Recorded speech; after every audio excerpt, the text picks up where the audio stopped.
د غزني د والي ویان عزت الله سیدي وایي د تیرو څو ورځو پرلپسې ورښتونو له امله په غزني ولایت کې 15 ماشومان شهیدان او 14 کسان نور ټپیان شوي دي او 14 کورنۍ په نسبي او بشپړ ډول تخریب شوي. د ښاغلي سیدي په خبره مسؤلینو دغو پیښو ته په وخت رسېدنه کړې. د هغو ولسوالیو لارې چې د وروستیو ورښتونو له امله تړل شوي د ټولګټو چارو ریاست په مرسته یې بیرته د ترافیکو پر مخ خلاصې کړي دي.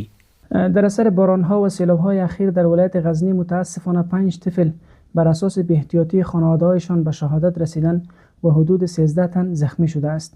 در سرتاسر ولایت غزنی متاسفانه 13 خانه به طور کامل و نسبی تخریب گردیده و همچنین 2 بند به طور نسبی تخریب گردیده و 2 پل عام المنفعه در ولسوالی گیلان متاسفانه به طور کامل تخریب گردیده.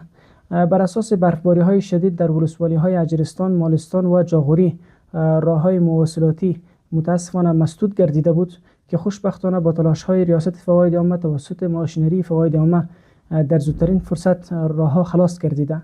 د غزني اوسیدونکي له حکومت او مرستندویو بنسټونو د طبیعي خطرونو خوندیتوب برخه کې د بنسټیزو مرستو غوښتنه کوي. دا اوس روغتونو کې بارانونو کې د بعضې ساحو کې ډېرې اوبه راغلي دي. هغه یو د سورکي سای ده، هغه کې ډېرې اوبه راغلي ده. د 2 ورځې مخې ته یو موټر هم لاروی واوښته. تاسو ټولو ته معلومات شته. نو په دغو ټولو ساحو کې اوبه راځي ډېرې. در جاهایی که عبور و مرور مردم زیاد هست و برای اونجا پول و پولچک در نظر گرفته شود و همینطور برای افرادها و شهروندان ایمنی لازمه که گفتم توصیه بکنه و به خاطر از او باید پول و پولچک برای جاهایی که ساحات خطرناک هست در اونجا در نظر گرفته باشه تا مردم خسارمند نشود. افغانستان چې د اقلیمي بدلون قرباني هیواد دی، هر کال پکې ورښتونه د ګټې ترڅنګ زیان هم اړوي.